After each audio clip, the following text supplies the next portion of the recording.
So the PPI just changed the Fed conversation. So July's PPI came in cooler than expected, flat versus the 0.2% forecast, and the year over year rate dropped too. Market reads this as dovish. This raises the odds of possible rate cut. Not every part of the report was cool. Construction prices actually ran hot, plus 2.2%, and services ticked up modestly, 0.2%. But soft good prices dragged the overall number down, so the broad trend still points towards easing inflation. So one report doesn't make a cycle, the combination does. So one report doesn't alone change the Fed's mind, but stacked with weak jobs and now a sharp retail sales miss, the pattern is cooling labor plus cooling prices plus a cooling back consumer makes it easier for the Fed to justify a September either hold or rate cut.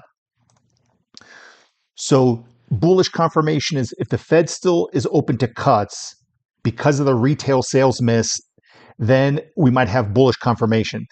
But there's always a bearish pull. If there's a bearish pullback, retail sales already missed hard, and a hawkish Fed talk is the next risk that we're facing. Best case scenario, inflation cools without a hard economic break. Biggest risk right now is weak labor turns rate cuts into a recession signal.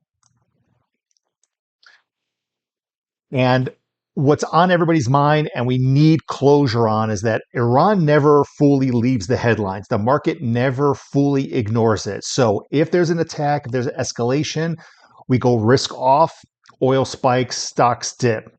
If there's a ceasefire, there's talks, the market seems to interpret that as risk on, oil drops, stocks rally.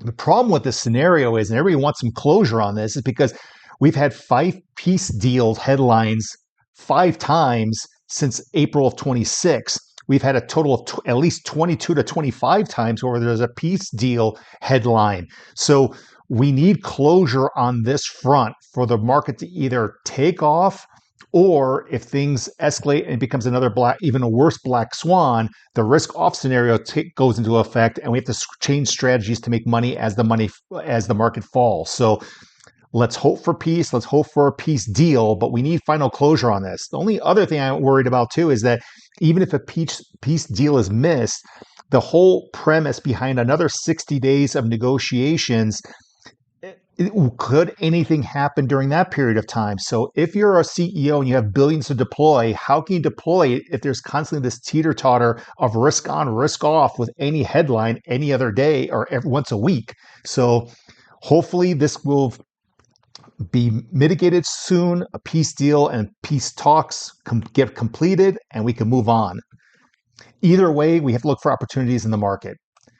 If you found this presentation of value, please like and subscribe. If you want to dig deeper and have any questions, specific questions answered, and please look at my Patreon membership, Gold Tier, Premier Tier. Have a great day.